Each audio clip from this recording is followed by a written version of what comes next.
Hello, welcome to Take a Short Rest, the D&D podcast that comes out as many times as your normal game does. Today's the first episode, and I thought, what better way to start it off with my good buddy Blue. Hello there. We have been playing D&D together for a good while, haven't we? Yeah. God, how long has it been? At least like 4 years now, right? It's like 5 or 6. 5 or 6. I can never remember. Everything, the more time goes by, the more I lose track of how much has. Yeah. It's been a good while though. But yeah, so the point of this podcast is to just talk about D&D stories about our characters or other characters we know of and other players we know of. So let's just jump right into it, and we've got to start with the classic for us, the party that had Rin and Yoru in. Yeah. We certainly have some interesting stories there. Care to tell us what happened with the first session, or one of the first sessions with your character? So we were just getting to know our characters a little bit. I'm going to assume that you mean the forest path. The forest, yes.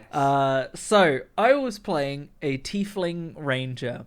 Now I had a little quirk in my character that she could get possessed by a god. Yeah. So so we had as you do. we had a chaotic evil god. With the most original name you can think of, which was Eren Yeager, and he could possess her at random intervals. We were on a forest path, and we discovered there were traps on this forest path. Now, bear in mind, we had did we have a barbarian? Because we had a thief. Yeah, I was playing the thief. I think it was thief, 2 fighter mages, and a fighter cleric, and so no barbarian. Okay. A warlock. Because barbarians can also check for traps. Anyway, we had a thief, so we could check for traps. But it was the thief's first ever D&D session. So this whole path was covered in leaves, and there were traps everywhere. So me, in my eternal wisdom, went, oh, what if I just burn the leaves? And my train of thought just went, the leaves will burn off and it'll maybe destroy any rope traps, and that'll be the end of it. Or at least, reveal some stuff. What I didn't really think about is the flammability of trees. Of the fact we were in a forest. And yeah. Trees are made of wood. So the forest caught fire, which is a great move for a ranger, I'll tell you that. A lawful good ranger, nonetheless. There were stampedes and stuff. There were. It was. I think the next, because that was the end of the session, and the start of the next session, we had some druids or something that just appeared, and I'm no, it's not a good thing to do. So that had to be essentially wished away using our fate point system. Yeah. And that was just the start of the many amazing things that we did. All of Rintalkia's greatest moments. Oh, not just Rintalkia, Yoru as well. Yoru setting dragon, lich dragon. Oh, I was ill on that session. You were ill on that session. I was ill on a lot of good sessions. Yeah. So we freed a demon or something like that, or we were visited by a demon, and I was like, do any of you want something? And I was like, because I was playing a thief who loved his daggers, I was like, yo, can I have some daggers, please? And he gave me some really crappy, bent, blunted, and broken ones. Nice. And later on, the DM took me out the room because I was basically having a conversation in my head between Yoru and the demon, and it was like, here's the deal. You do something for me, and you'll get some nice daggers. Demon trades. Yes. So we went into a room. There was a skeletal lich dragon just sleeping and a gong. The DM said to me, "Yoru, you want to hit that gong?" I was like, "Say no more." And yeah, that within like the first 10 sessions, Yoru went from chaotic neutral to chaotic evil. Nice. Demon trades are some of the best moments of D&D in my experience. Yeah. That is coming from a very chaotic player though.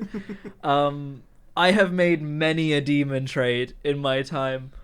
But my favorite It's just the best thing. It is the best thing. My favorite aspect of a lot of my demon trades, this was as my first character, Eren Yeager, before he became a god. We'll get to that later, I'm sure. He made many a demon trade. However, one of the things we've discussed at this point in our party is that he is worse than the demons he has made trades with, because he hasn't held up his end of the bargain in most of them. In one of the cases, the paladin found out I made a demon deal, and the demon was like one of the final bosses we were supposed to fight as a party, and our paladin went, "Look, if you want to redeem yourself, you have to fight him alone."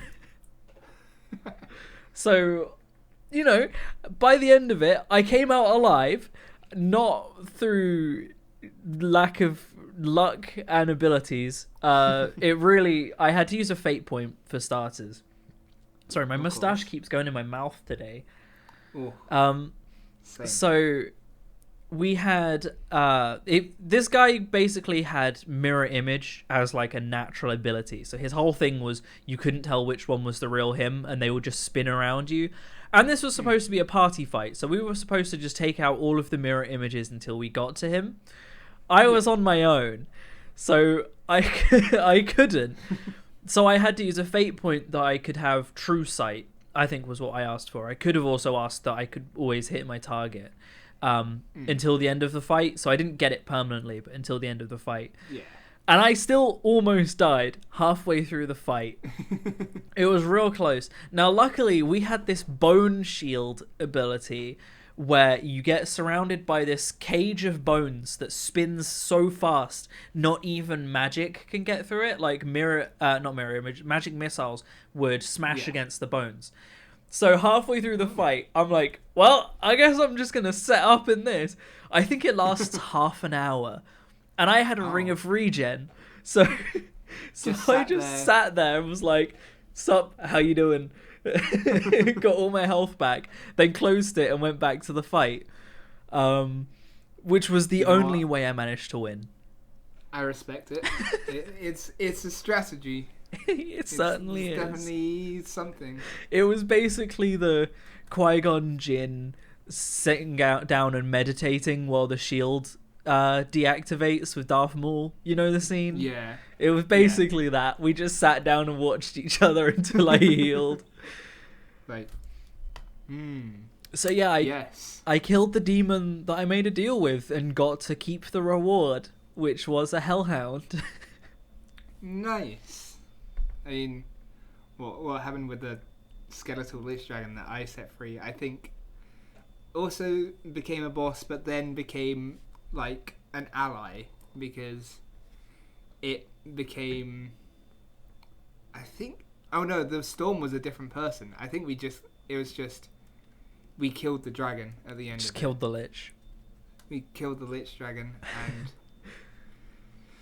yeah, but the daggers that I got when we had an NPC paladin join the group, that wasn't fun. Because he was like, what are those?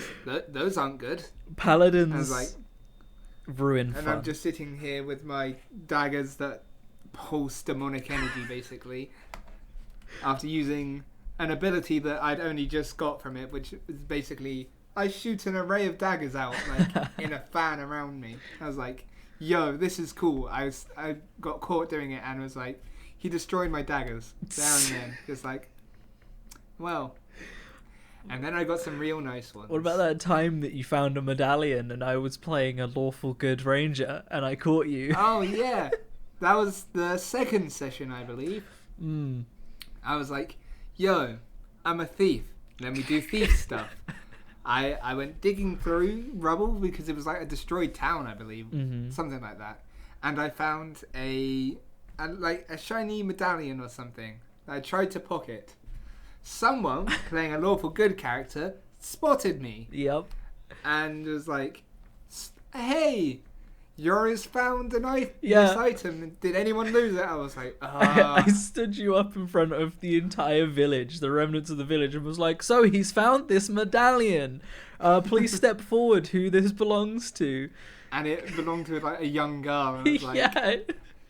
I can't. Oh. And I didn't do much thieving as Joro, not gonna lie. No. Like, yeah. The problem was that was the main thing. there's the two ways of playing a thief, and thieves are really hard to play, especially when you're in a party with people that are lawful good. Like my first character was a thief, but I was in a party with a paladin.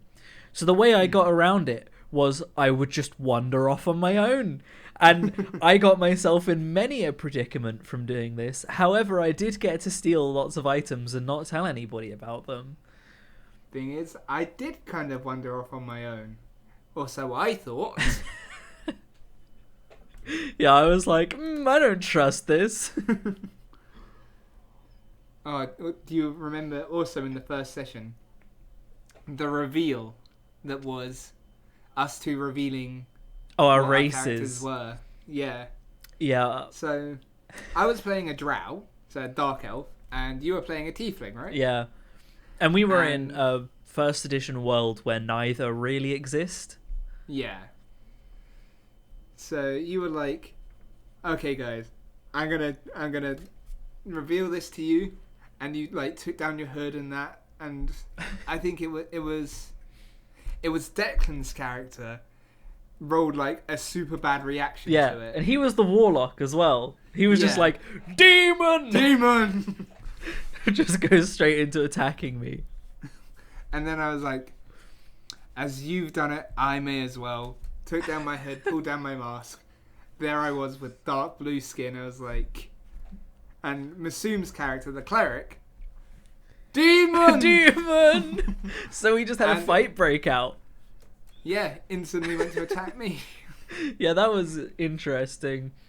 The DM got us to roll intelligence, and then was like, yeah, you think that probably wasn't the best idea. I'm wondering how things are going to go down with my fell warped. Yeah. Because that's going to be interesting. Demon! Yeah. I'm trying to think of another story that ties into. Another Rintalkia story. You know, the prince? The prince. I vaguely remember the prince. Were we on a quest to rescue the prince, or did he just happen to be there? I'm not sure. Or did we get kidnapped, and then he just happened to also be there? I think he did get kidnapped. Because he was in, like, a cage. Anyway, so I believe this was when we got kidnapped by the barbarians, right? Or was this somewhere else? Maybe? Anyway, we get kidnapped, and we escape. And we make it through this whole place.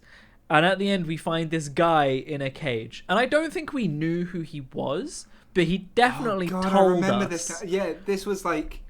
We got captured by the barbarians. We escaped the barbarian village. I think it was like...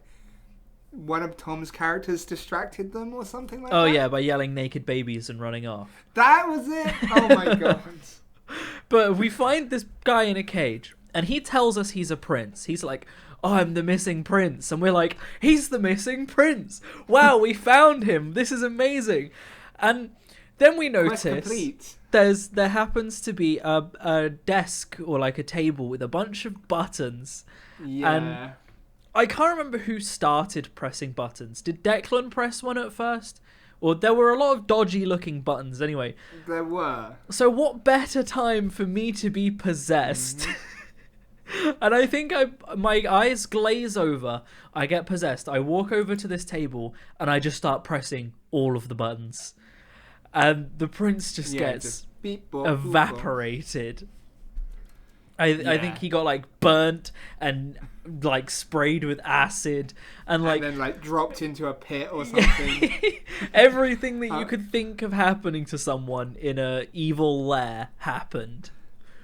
And then you stopped being possessed and were like, what happened?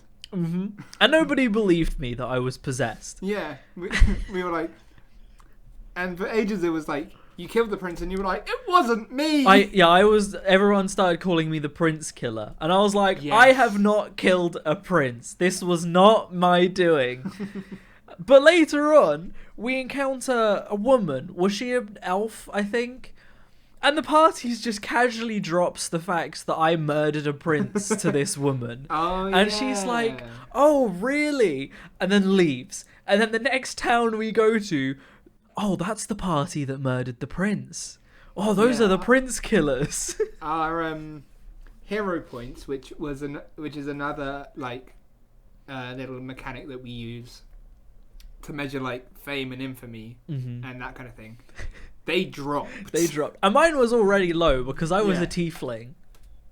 Oh, same, because I was a drow. But they dropped into like, it went to like -50 or something. It went really low. Yeah. So we had to claw our way back. Didn't the prince turn out to be alive? Wasn't that a thing? Later on. I don't know. Later on, we went to visit that king. I can't remember why. Maybe to confess or something. And the king was like, no, my son's alive. I know he's alive. And we were like, hold up. Wait a second. You what? I've been called Prince Killer for this long for nothing. It sounds familiar, but I'm not sure if it's from that. I mean, it was. It could be. I'm pretty sure that prince turned out to be alive.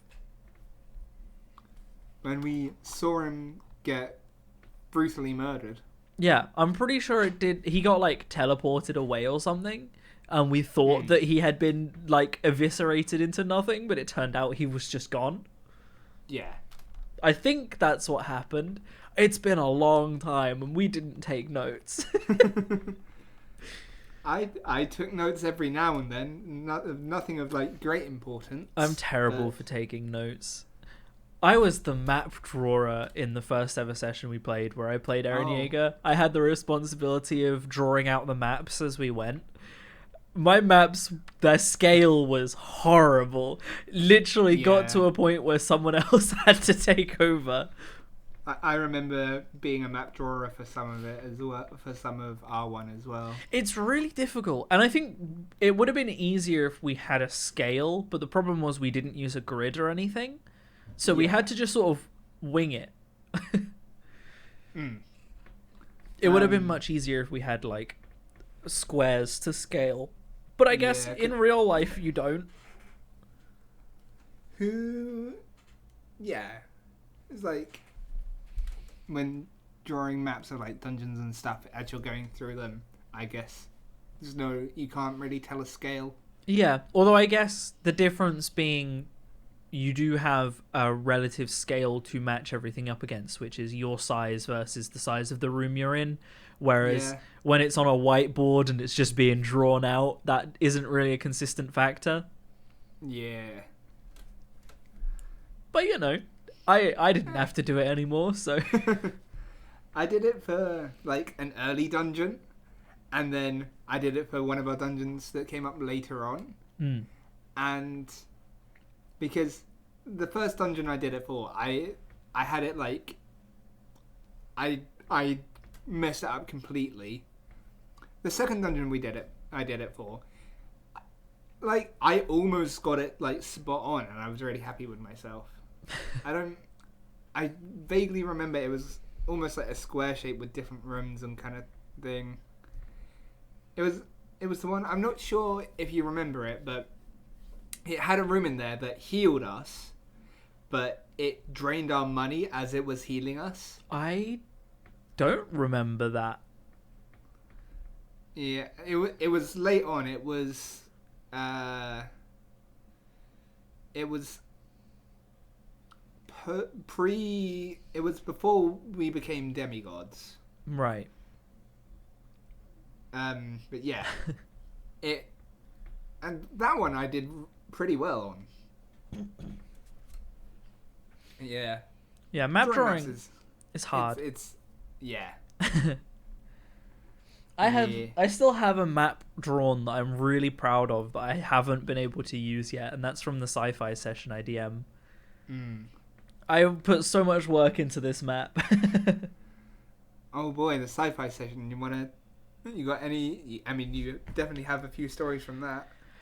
I have a couple. Where to begin? That's the question. So this was a session I was DMing, obviously, and we were using a sci-fi system. And the homebrew system I was using, we had sci-fi guns, but everything else was just, I was winging it.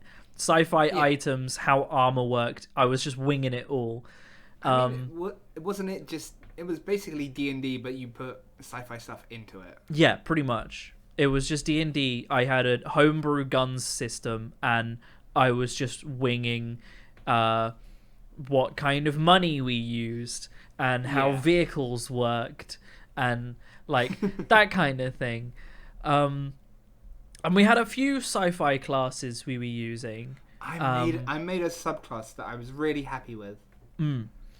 We used some sci-fi stuff from the Unearthed, and then we used a couple of homebrew classes that came from the same thing as the guns did.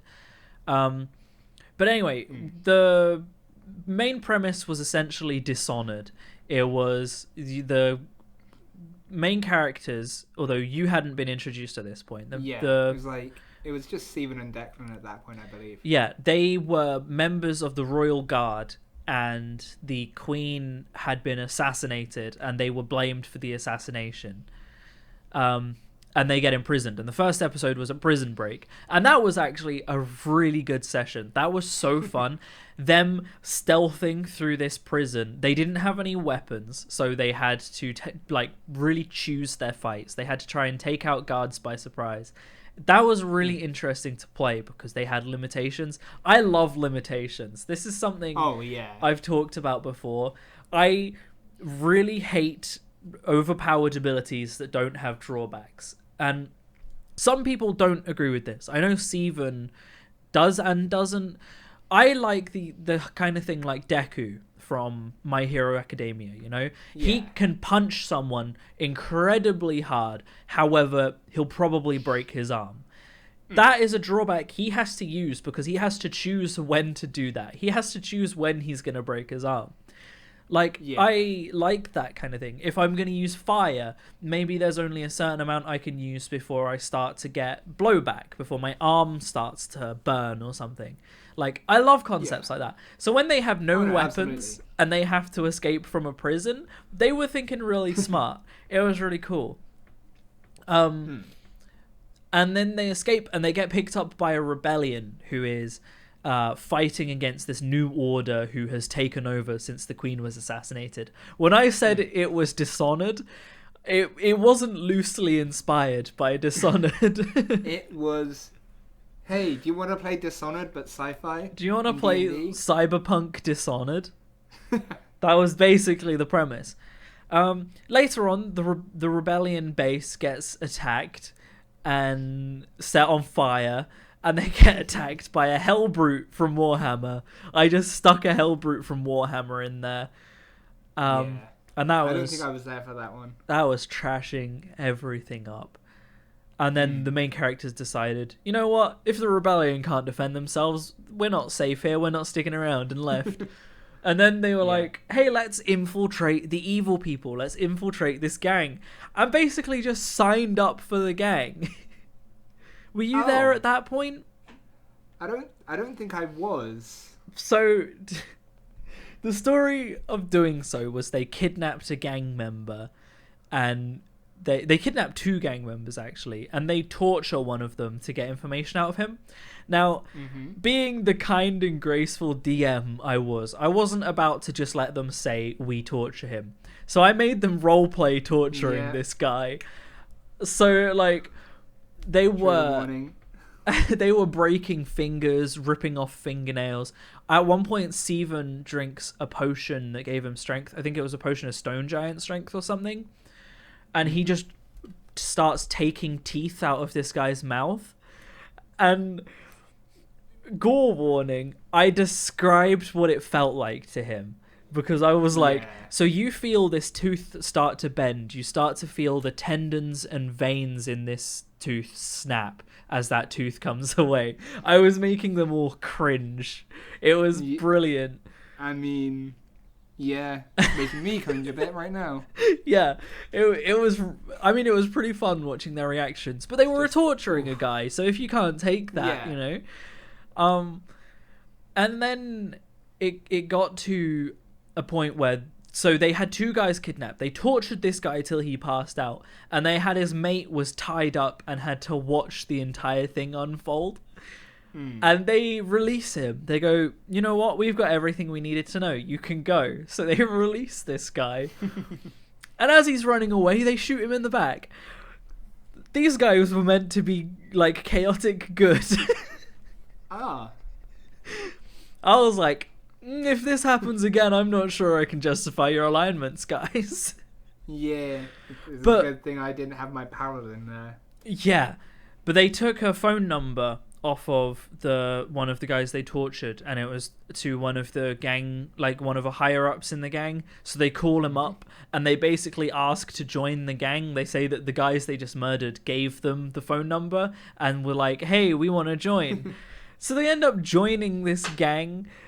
And it was bizarre. So they have to go through this initiation, which is literally a gladiator fight. Okay. And that was it was basically just a generic, they fight these guys, they win the fight, they get to join the gang type of thing. But then they start looking into, they wanted to rescue a couple of people that had been kidnapped. I forgot to mention this, when the base was attacked, a couple of people got kidnapped. And these people have been put in a prison owned by this gang. Now, the prison is it's a prison realm, and it's basically limbo. It's this whole other plane that is dedicated to them just throwing prisoners in and going, this is where you live now. And that's where they met you. So they get into this realm. So is that house in limbo? That house is in that limbo realm. So they go underground. They go into this dungeon system, and they explore this dungeon system, and they find a staircase up, and the staircase up leads to that house. So that was where they ended up in that house from. And that house is a part of that limbo system. So I guess your character would know that, but you didn't know that because your character's probably been put in this limbo realm for some reason. Probably upsetting the gang. He was like a hacker kind of thing. But yeah, I actually loved that whole thing. That was a really cool mansion. There were ghosts and stuff. Yeah. Oh, we got to get back into that at some point because the first encounter between myself and Blaine's characters and the other party was certainly fun. It was just a fight. Yeah, you were just trying to blow each other up. Because I had my cybernetic owl that I just sent floating out, and one of Steven's characters shot at it. I brought it back. I think Declan's character smashed through a wall. Yes. And I lightning lured his hammer and pulled it off him. I was like, Declan just went through a wall with his giant warhammer, and you were just like, pull! Yeet! But then you didn't anticipate the fact that you then had a big, 8-foot tall warhammer flying at you. Yeah, because he was playing a Loxodon, a big elephant man. So it was just, and then there was me, not particularly short, but compared to Declan, me playing a tiefling. Just this, slight, sneaky tiefling man. Just, here comes a warhammer. Oh, hello. Goon. Yeah. Did it electrify the hammer as well? I can't remember how lightning lure works. It probably should have if it didn't. Yeah, but anyway, you ended up having a standoff with the party, didn't you? Yeah. and it was Steven's other character, the charismatic one, that diffused the situation, as I feel they would most of the time. Which one was the charismatic one? Because he had the sniper, and then he had the mage. There's the mage, I think? The wizard girl. Because the sniper just didn't speak. Yeah, he was just set up at the top of a staircase, locked on. Yeah. I don't think you even knew he was there, did you? Because he was hidden. No. Yeah, so it would have been the other one that came up and was like, hey, let's put our weapons down, guys. Just, look, okay? No fight.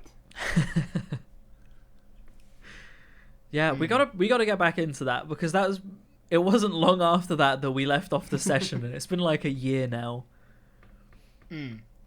So we definitely there was another session after that came like a year later, or whatever, when I came back down for Christmas, and then because that was after you did the one dragon heist session, the single dragon heist session.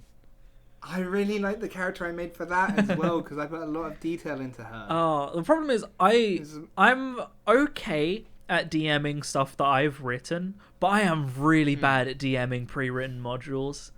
I don't know why it is. I think it's the fact that it's someone else's world, and I'm like, I don't want to create plot holes by answering questions with stuff that isn't true.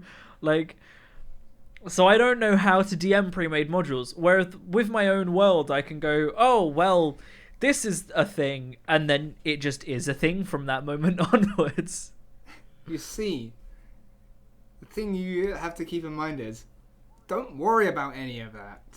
I've run Descent into Avernus. I ran it for a term at my uni, and a lot of things that weren't in the book I just made up because I was like, I can't look this up quickly on the fly. Yeah.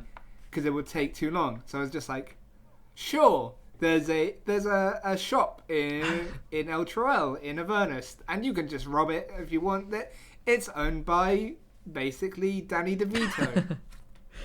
The problem is I get stuck behind the idea that I'm going to create plot holes and the party's going to realise, they can be like, what? But this isn't a thing. But, like, no one has time to assess plot holes. No one's going to know. Yeah. It's especially good as if you have, like, a party of new players who is, that's just a thing. It's more when you got people like us that are slightly more experienced with it, and it's like, why? Yeah. And I also think it's probably just due to past experience and taste. I think I'm just better at coming up with sci-fi homebrew stuff. I'm better at coming up with sci-fi concepts on the fly than I am with fantasy. Not to say I can't come up with some interesting fantasy concepts, as has happened with backstories and races and such. Yeah. But I think when it comes to just small details, I'm better at creating a sci-fi setting. I'm better at setting the scene, I guess. Although that doesn't really apply when you're in an ancient mansion in a limbo realm. So, yeah, I don't know. I mean, I'm not an original person when it comes to making like campaigns at all. I've run a few pre-written modules. The last campaign I ran was based on Hollow Knight. I did the whole Grim Troop stuff. The campaign I did for you, with the whole assassination plot on the king, that was the first session. That was the first campaign I played in my first year of uni. Oh, interesting. It was like, is that the one where I played Ward? Yeah, that's the one where you played Ward, and that was basically the campaign I played, with some differences because of my own world. But Ward, for the most part, Ward is high-key probably one of my favourite characters I've ever played. Ward was really good. That party was genuinely really fun to It was DM. a really good session. The whole session was really good. You DM'd it really well. because I gained some confidence in my DMing because although I hadn't DM'd like a lot previously that had gone well, it's more because in uni I started playing D&D with strangers, and that really improved my confidence and learning more DMing styles. I just got better at DMing. So guys, for context, Ward was a Warforged. He was, I can't remember what the type of Warforged is called, but it's when you can choose an artisan tool to be built in. And I had artist tools. I was a painter. Now, the twist with Ward was he is blind. He had no eyes. In his backstory, he was created during an ancient war, and they created him to test Warforges. So he had no eyes. They created him to test his reflexes just based on sound. They tested him to find out how Warforged reacts to damage and pain and stuff. So he was a lab rat. And one day, this scientist wizard dude comes in and places a gem in his chest that grants him sight. And it was like a sort of blind sense, Illidan style sight, where he could see like a radius. And him being able to see sight and color and stuff for the very first time in his life was what awakened in him the chromatic sorcerer. I can't remember what it's called. Arcane Chromat, which is a Mark Hume's homebrew class. Yeah, I would link it in the description, but it's a Patreon only. I can link his Patreon. You can link his Patreon, yeah. So I had the ability to cast based on colors and stuff. The Arcane Chromat's a really cool class. And what happened was this gem in my chest would change color. So the two colors I chose was yellow, which was lightning, and purple, which was force. Those were the two I chose, right? Yeah. Was it? What did I choose? Yellow and violet. It was yellow. You were between blue and yellow because of the ice. Ice lightning. But the thing is, you said you've gone ice so many times. Yes, I couldn't do it again. You've chosen ice as an element. So I went lightning. You went lightning. And force. the gem changes color depending on which one I'm using. If I'm using both or neither, it turns orange. And I'll have to get a picture up. I'll send you. In fact, you can get it off the Instagram page. George commissioned a character sheet for me for Ward, which was really cool. I still have that character sheet in my bedroom. Definitely put a picture of it up on the screen if you can be bothered. Timestamp 37 minutes. But yeah, the whole party. So Ward he became famous for painting. He started painting for nobles and for rich people, and then later on, after that, when everything calmed down and Warforged start waking up again in this new age, he starts traveling. So he just becomes a traveling artisan. And there was some really fun concepts with that in him painting for a specific tavern and getting nobles who had never gone to this tavern before to be like, this famous painter called Ward has painted for this tavern. Maybe we should visit. It was because like the tavern was not the lowest class place, but it wasn't somewhere where like rich people would tend to go to. It's like your classic sailor's pub. It's called like the Defeated Sail, I believe it was called. Something like that. The something sail or but so basically the party went in there for a nice drinks night before they set off. Little did I know that they were gonna spend a long weekend there before setting off and doing anything. We were like, we just live here for a while. So we started setting up games in the tavern, and we competitions. There was an arm wrestling contest. Arm wrestling contest, shin kicking contest, which I won because my legs were made of metal and I had spiked feet. Pointed. Yep. It was a bit unfair. There was a dance competition. Which was it Masoom? Yeah. It was Masoom playing Squall from Final Fantasy. And he was doing an incredible dance, wasn't he? He'd rolled. He got a nat 20 on his on Yeah. performance. So for his Ward dance. was like, I have to paint this occasion. I think I got like a 17 on my roll for that. You got really high. So it was this incredible You got really high painting on of the this roll. incredible moment. And then You basically, how I pictured it is you painted the whole scene, and part of that scene was Squall doing his dance. And then I went to the tavern owner and was like, "Here, I think you should keep this. This is for you. This is for the tavern." And he was like, "I can't pay for this," and I was like, "Free drinks, mate." Which I couldn't drink, being that I had no mouth. You had a mouth. You had a small slit. I had a small mouth hole.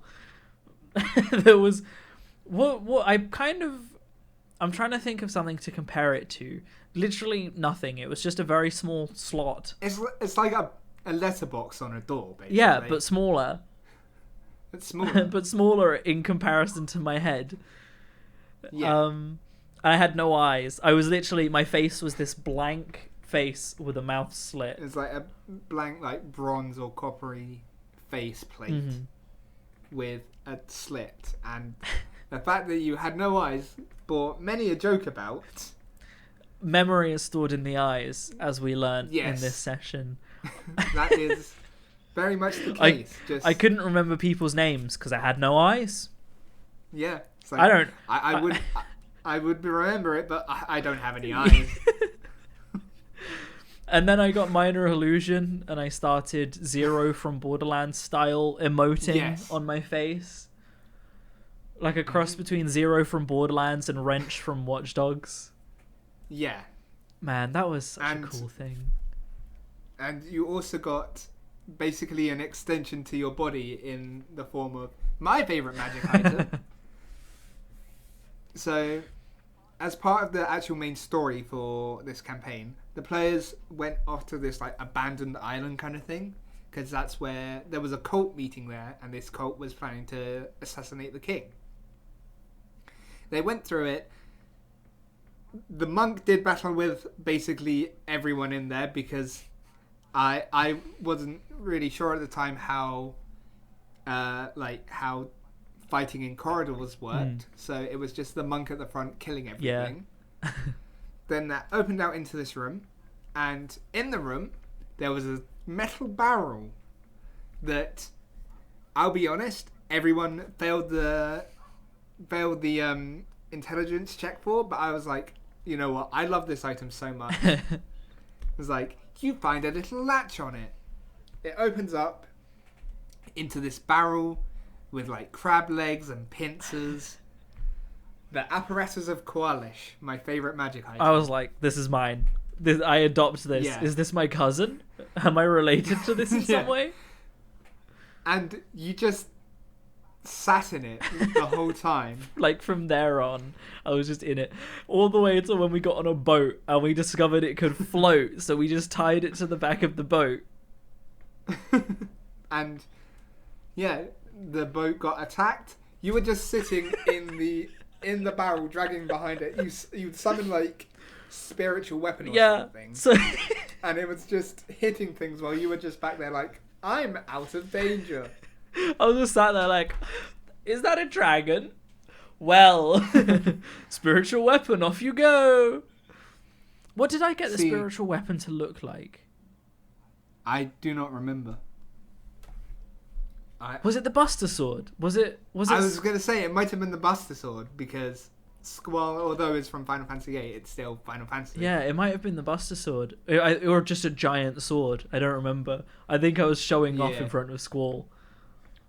But yeah, I could barely see the fight, so I was just like, yeah, spiritual weapon, that'll do. It's fine. One thing I didn't think of at the time was burning the rope. Or cutting the rope in some way, so you just float off. Ward was never heard from again. That would have been an issue, especially considering I couldn't swim. I was made of metal. Yeah. I just have the thought of you basically becoming a centaur with this thing. And your bottom half becomes the apparatus. Is like, I don't need these legs anymore. What, you'd have like 10 limbs at that point because Ward had 4 arms. Wait, no, you'd have 12 because the apparatus has 6 legs and then it's pincers. So you'd have 12 limbs. Yeah. That would have been wild. The best part was just casting from it, being able to attack stuff and then just be like pew pew, and they couldn't really get to me. Yeah. God, I love the apparatus, and I have no idea why. It's some funky little crab machine that you can drive. It was pretty good. I think one of my favorite items is a really subtle item, and that's the immovable rod. The immovable rod is it's a It's good just there's one. so much you can do with it. You just click that button, and it's now there. You stick it in the back of someone's armor, click it, they can't move. Oh, fuck. But you could you could use it to climb. If you had 2, could you imagine what you could just be like click, click, Yeah. click, click, click, click. I've seen that used. I think that was like an example it was given in. I remember seeing that somewhere, having 2 removable rods and having it like a ladder basically. Man, I really want to play Ward again at some point because he's got to be one of my favorite characters. Yeah. And just seeing more of him, seeing him progress further would be really fun. The issue is I have so many other characters I want to play. Oh, absolutely. I've just added a new character to that list, and that's Zagreus. I want to play Zagreus as well. But I was thinking about it. Maybe I can't say it. It's kind of a spoiler. But if you don't want spoilers for Hades, jump to this time, Mark. this time. Basically, Zagreus can't survive on land. He can't survive on Earth. So Yeah. it wouldn't really work. I mean, yeah. But you could always just be like, we'll ignore that detail. Yeah. But I was thinking of how you'd build Zagreus. And I think I eventually came up with Scourge Azamar. And I think it was Zealot Barbarian. Yeah. Because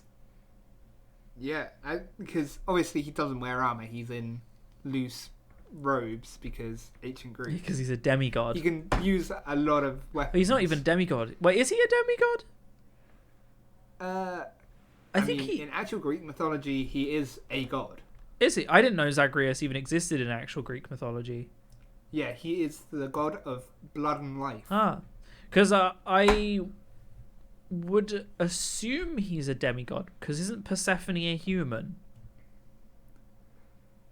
So in Hades, he would be a demigod. She is a demigod. In Hades, Persephone is a demigod. In mythology, Persephone is born of 2 gods. Oh, is she? Because Demeter and Zeus in actual mythology. For some reason I thought Persephone was a human. I don't know why. And then in Hades, it's Demeter and just some mortal bloke. So technically in Hades he would still be a demigod because he's born of a god and a demigod. Yeah. So he'd be like a improved demigod. Whatever. Yeah, he'd be 3/4 god. Yeah, Persephone was a Greek goddess. How did she end up in Hades? That's something I can never remember because she's like the Greek goddess of like plants. It's the whole pomegranate thing. She ate the six pomegranate seeds. She went to hell to like escape her mother, I think, or something like that. And while was in hell, it was like, don't eat any of the foods or you'll be stuck there. And there was a plate of like 12 pomegranate seeds. Now she I ate remember. 6. Yeah. And it's like, when Persephone is in the underworld with Hades, that's when it's winter. Yeah, I forgot. That's a big thing in actual Greek mythology, is if you eat food in the underworld, you'll be trapped in the underworld. Yeah. Wow, we went on a tangent. We just went into Greek mythology. I mean, hey, why not, eh? Yeah. I mean, I love Greek mythology. I love all mythology, really. Characters Yeah. inspired by mythology are so cool. Oh, for sure. I mean, I can't think of any characters I'd have that are inspired by mythology in some way that aren't straight characters from media. I would have like a demigod that was born of like two demigods or something. That would be a really cool concept. So like, say Hercules had a child with Megara or something, then you could play the child that is the result of that. Yeah. So anyway, D&D. Anyway, D&D. Speaking of gods, we became gods. We did. In that session, we had like 2 different trials, basically, because we had the Trial of the Gods and like Time of the Legends, or whatever it was called. Mm-hmm. I've become a god on 3 occasions. I have many gods, because I have my own world with its own pantheon and all that. Technically, on 1 occasion, I didn't become a god. I became a titan, but it was effectively a god. What? So, this was the one where I was playing Lucina, the Cavalier, okay. and we were fighting Titan Lords, and when we defeated a Titan Lord, an aspect of that Titan Lord remained, and you could put it into yourself and gain their powers. So originally I think I took the Ice Titan, Okay. or maybe one of the others, I can't remember. So I gained a bunch of ice powers, which was the second time I was playing a character with ice powers. Now I already had an artifact weapon that gave me ice powers, but basically at the end of this session we were given the choice to go through the trials of the gods and become demigods, or to become the Titan Overlord and replace the one you killed. Okay. And for whatever reason, I can't remember what happened. My character was cursed. My character got cursed in this session. So we defeated this great evil, and at the end of the session, characters could choose to sacrifice themselves to make it so that this great evil would take much, much longer to come back. And my character had been cursed for whatever reason. So I was like, being a cavalier, I was like, I will sacrifice myself to prevent this great evil from coming back. To which point the DM goes, actually, you're the one character that can't. Oh. So I was like, Ooh. well then, I'm going to become a Titan Overlord. Fine, I don't care. And luckily, we got to change which Titan Overlord we could become, because I didn't really want to become the Titan Overlord of the Ice Plane, and one of the other Titans we defeated was called Armory, and I was like, well, I want to become the Titan that can create any weapon he desires, because that was his whole thing. He was the Titan of weapons. So I became the Titan of weapons. I'm going to have to look up what I chose my Titan name to be, because I was like, well, I've got to have a Titan name. But the premise was, if we didn't choose to become Titan Overlords, then someone else would. So I was like, well, I might as well become the Titan Overlord. And I think one other person in our party chose to, and then the rest of the party chose to go for the Trials of the Gods.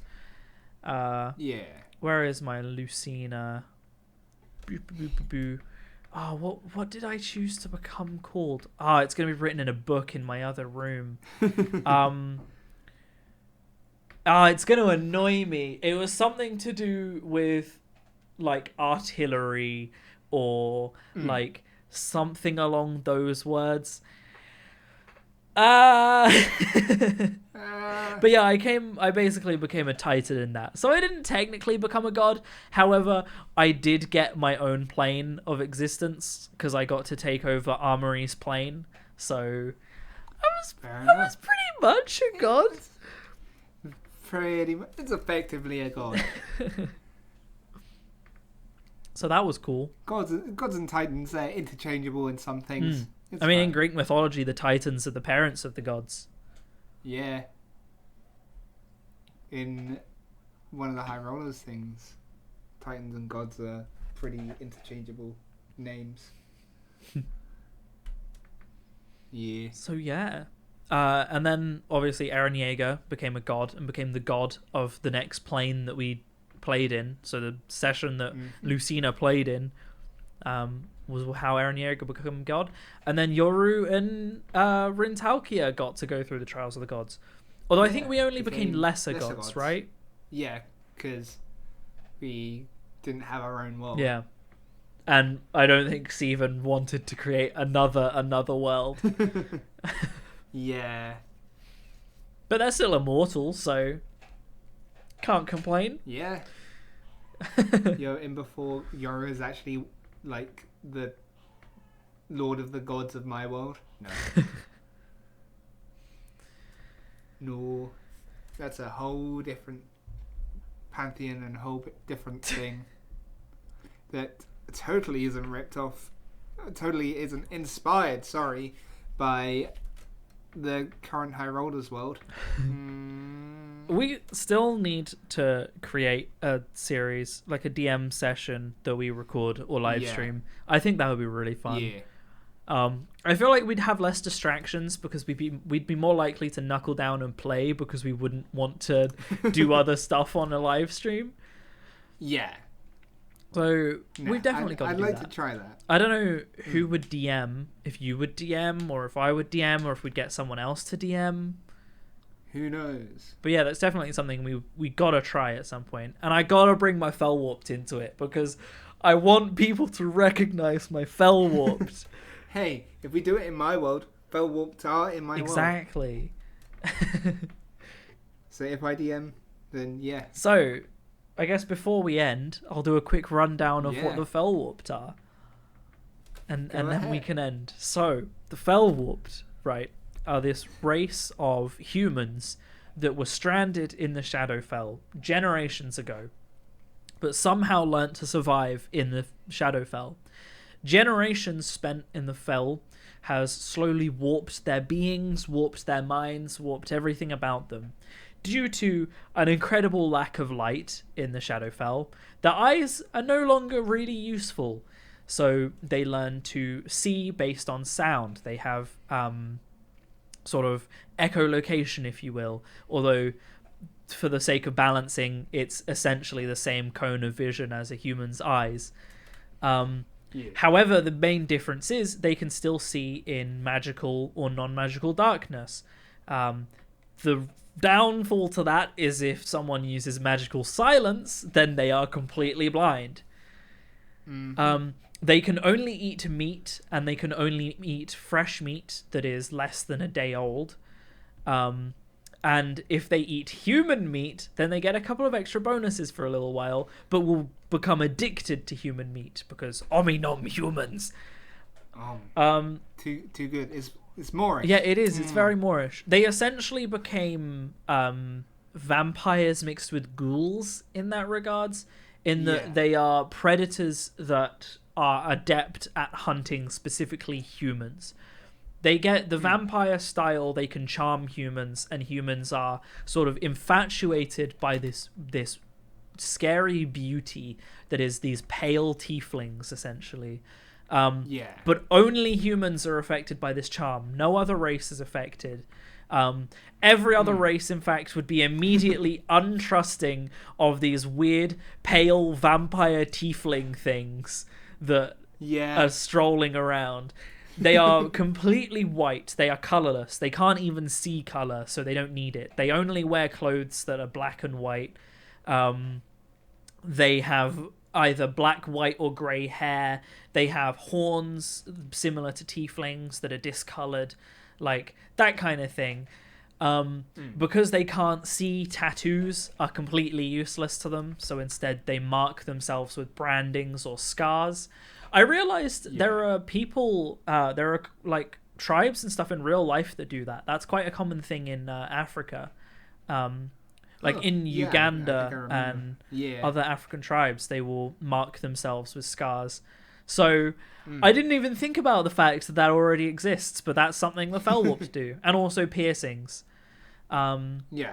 So yeah, they're these like roguish, pale guys that only eat meat, that love the taste of human, that live in the Shadowfell, and only come to the material plane for two reasons. One, if they are banished by their tribe, they are sent to a material plane of some kind, although what material plane is not known. Yeah. It's like a random world on the material Yeah, plane. so essentially we created the multiverse theory. Yeah. In the multiverses are tied together by the Shadowfell. Or if they have a mission of some kind. So a character I'm going to be playing is a Shadowfell who was sent to the material plane to vanquish a foe, to prove that he could be a soldier under the name of his tribe leader, of his chieftain. So he's gone to a foreign land to vanquish a foe of some kind. So they might be sent to the material plane for that kind of reason. Shadowfell, the Fellwarped are extremely honor bound. They are very honorable beings, so they are almost always neutral of some kind, usually neutral good or lawful good.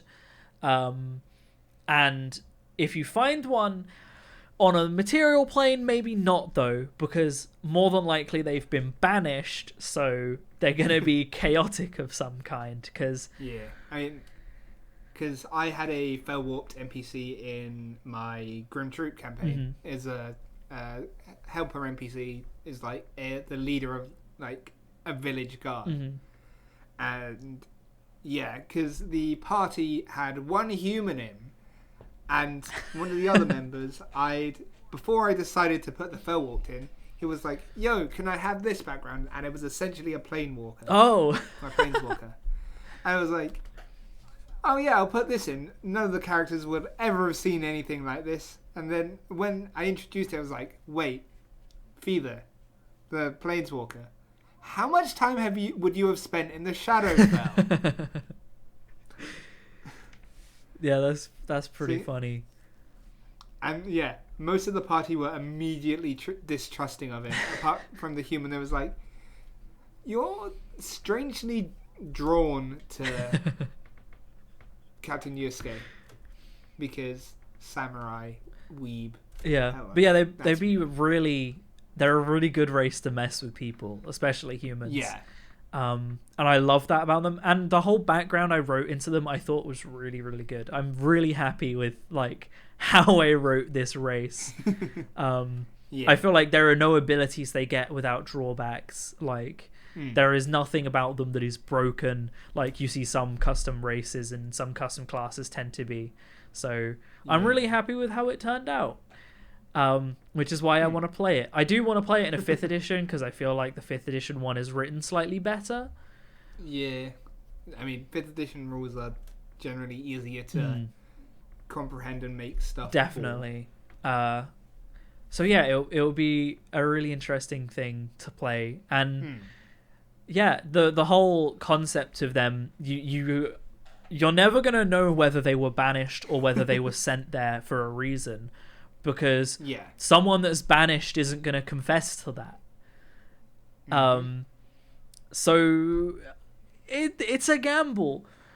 The character I want to play in 5th edition is like essentially he wants to become like a crime overlord. He was banished. I'll go ahead and say he was banished, but he wants to become someone that is important in crime. He wants to be the guy that arranges heists. He wants to be the guy that leads cartels. Like, in essentially, he wants to be the mob boss. He wants to be the guy that if you talk to about anything, he can say, "I know a guy." I know a guy. That kind of thing. And he actually appeared in that heist session I DM'd that you guys played. Oh. That was essentially him after he's made it. He was the guy that commissioned you guys to rob this museum.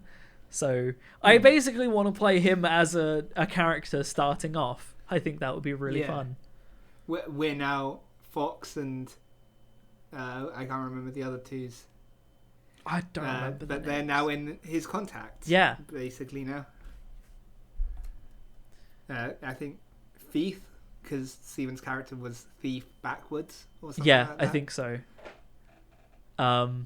Yeah. So you guys will. That would be. I'd say that would be a thing that you guys would meet him later on rather than earlier on. Because starting off, he's not going to have the contacts to put together a heist. Yeah. But it would be like later on in this world, as he's a more higher level, it's like, oh, he's arranged this heist with this party and stuff. So essentially, I guess that means that the museum heist session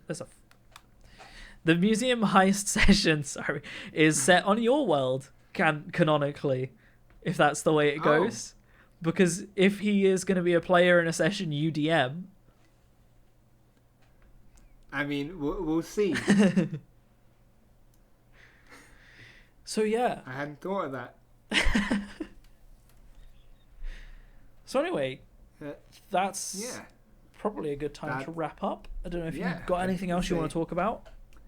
No, I think that's a good point to end off. I feel like I took charge a little bit in this podcast that isn't my podcast, but it's fine. But so thanks to all 5 of you that have come to watch this. But yeah, thanks very much for watching, and may your rolls be high and your spirits higher. See you next time.